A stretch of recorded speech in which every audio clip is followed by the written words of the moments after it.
Gentlemen and Gentleminions. Fans across the world are flocking to movie theaters to see the highly anticipated Minions sequel.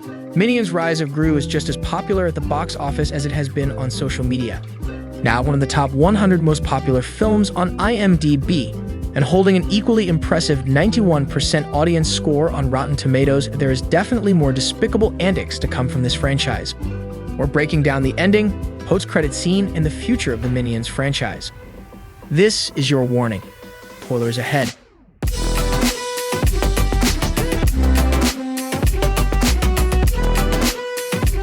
Minions Rise of Gru is a hyperactive thrill ride that doesn't slow down for a minute. The film starts not with the Minions or with Gru, but with the Vicious Six, headed by the legendary Wild Knuckles, who sets out on a mission to retrieve the Zodiac Stone. It would allow them to harness the powers of the entire Chinese zodiac. Wild Knuckles goes on the quest with his team and retrieves the stone. However, he is betrayed by them and left to die. The Vicious Six is now just Bell Bottom, Nunchucks, Jean Claude, Svengeance, and Stronghold.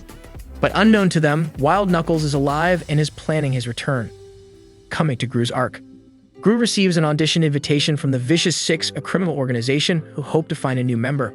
Gru's interview goes poorly, but much to the outrage of the Vicious Six, he manages to steal the Zodiac Stone. After an escape with Kevin, Stuart, and Bob, Gru finds out that Otto, a large, rounded, blabbering minion with braces, has traded the stone for a pet rock, causing him to fire the minions before going alone to find the stone. However, Knuckles, who is revealed to be alive, kidnaps Gru before taking him to San Francisco and threatening to kill him if he does not give him the stone. Gru starts to bond with Knuckles after the latter's goons quit on him, and he saves Knuckles from a crocodile eating him alive in his pool. The two decide to rob the Bank of Evil, managing to steal the Mona Lisa.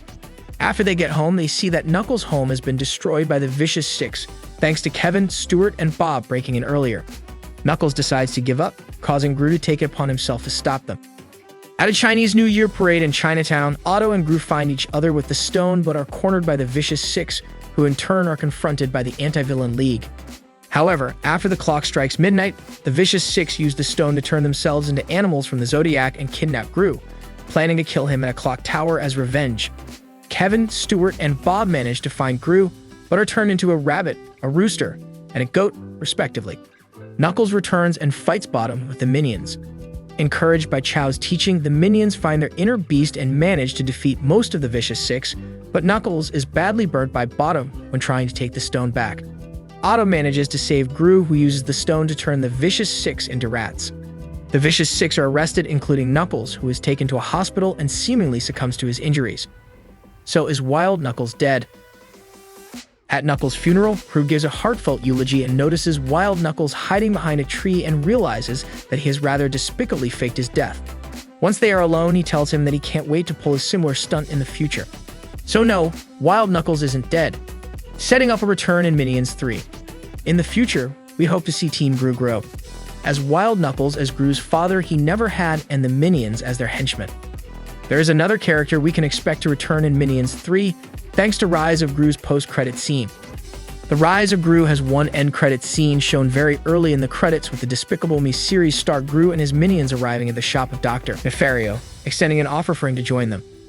Nefario at first turns down the offer, but after some pleading by Gru and the minions, he agrees to join.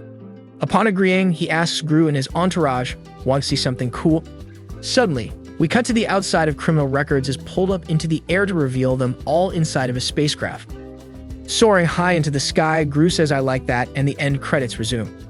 The after-credits scene of the Rise of Gru gives more weight to its title, with Gru later piloting his own ship in the Despicable Me movies. The record-breaking Minions is now in movie theaters across the world. We would have to assume that we can expect more Minions sequels in the future, but if that's not enough Minions for you, Despicable Me 4 is also on the horizon. But before, what do you think of Rise of Gru? What direction would you like to see the threequel go in? Leave a comment below and let us know. For more Minions coverage, make sure you subscribe to our channel.